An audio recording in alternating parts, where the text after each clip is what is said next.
Hello there, lovely people, it's Alex from Nintendo Life here, and it is time at last for us to delve right into the hardware of the Nintendo Switch. No mucking around this time, let's dive right into things.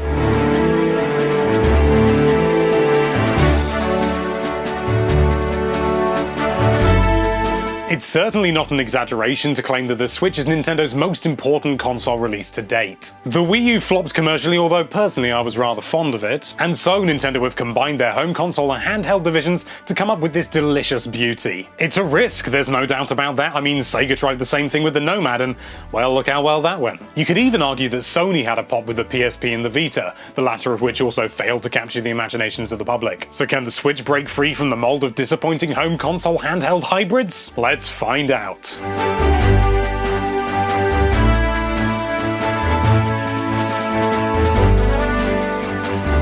Yes, the Switch is at its heart a sort of a tablet device, but don't go too far comparing it to things like the iPad. It's a lot smaller on the whole than these things, if a little bit chunkier, so it's nice and backpack friendly. The 720p resolution of the 6.2-inch screen is perfectly adequate for its size. Smartphones may be hell-bent on cramming as many pixels as possible into their screen, but when you're focusing on games, fewer pixels means less strain on the processors. It's also frankly gorgeous, with really bright colors and brilliant contrast. It looks at its best when it's pumped up to full brightness, but naturally the battery has a few things to say about that. Speaking of the screen, for the first time on a Nintendo product, it's actually capacitive.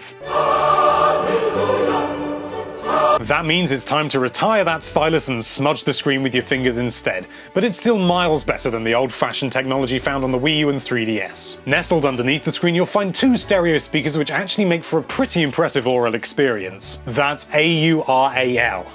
You filthy beggar. On the back you'll see the infamous kickstand, which CNET hates for some reason, and despite many fears from fans, this is actually designed to pop off should something apply too much force or you stick your console into the dock whilst it's still sticking out. However, we have accidentally popped it off once or twice, and it is already starting to not want to sort of go back in, and it pops out occasionally and stuff like that, so do be careful. You've also got the headphone port. That's a port designed for headphones if you're listening, Apple, and on the underside there's the USB-C port used for charging and docking. You've also got a fan vent at the top which can make a bit of noise under heavy strain, but chances are you won't be able to hear it with the volume up. And that little fan does its job. We never once ran into an issue where it really felt that it was running hot, as it were. The dock at first feels like a lump of hollow plastic, but it really is one of the most important features of the Switch. Slipping from handheld to TV mode and vice versa is a sheer dream, with no hurdles standing between you and total transitional tranquility. As this is a portable unit as well as a home console, it's wonderful to know how the unit handles sleep mode. It's safe to say it's light years ahead of the 3DS, and the woefully long boot times of the Wii U are thankfully a thing of the past.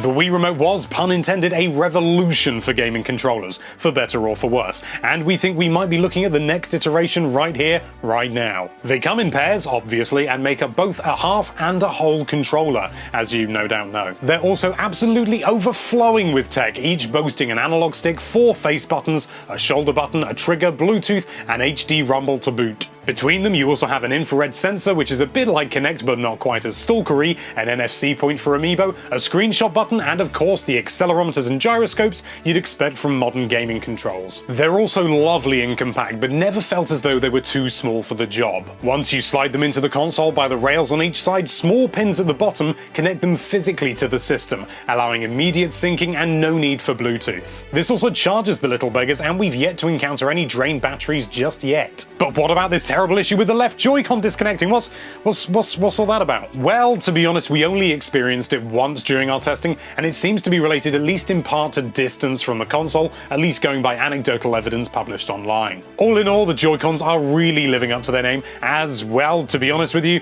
we've had absolutely nothing but joy from them.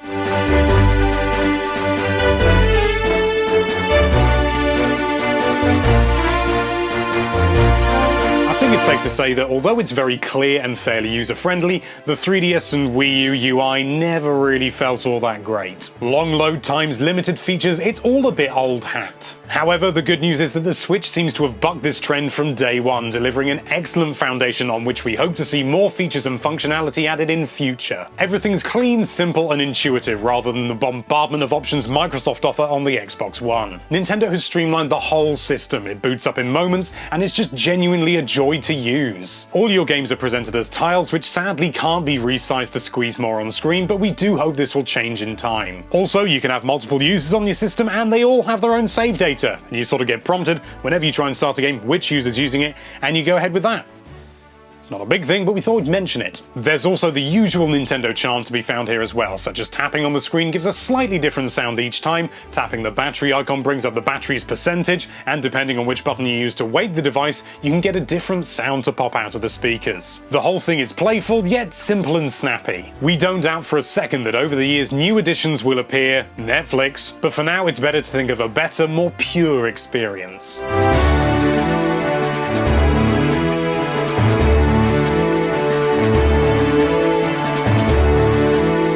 I think everyone would agree that every console Nintendo has ever produced has been important in some way. The NES established the company as a contender, the N64 pushed the analog control system that's now an industry standard, the DS brought touchscreens to the masses, and the Wii will go down in history as the console that kickstarted the motion control craze. Despite all this, it's no exaggeration to say that the Switch is the most important console Nintendo has ever produced. It unifies the company's two previously separate divisions, and it's coming at a time when Nintendo's foothold in the industry is more marginalized than ever before. Microsoft and Sony are the kingpins of the console crowd, and the Switch is Nintendo's attempt to muscle in on that territory by offering something truly different. It may seem trivial, but the Switch's ability to flip between home console and handheld is frankly a revelation. To be able to play AAA games like Breath of the Wild on your TV and then transition to playing it out and about without any loss of immersion is undeniably something to be celebrated. And that's not the only trick that the console has up its sleeve, because, well, otherwise it probably wouldn't be getting such a good review. The Joy-Cons are perfect for an impromptu session of local multiplayer,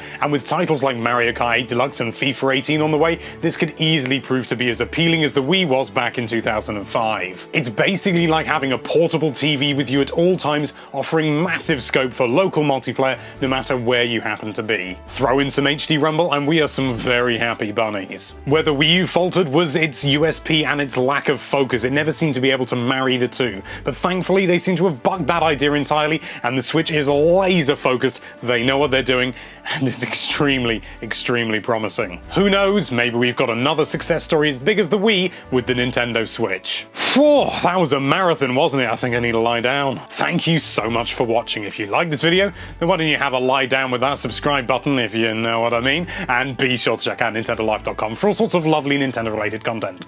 Thank you again for watching, bye bye.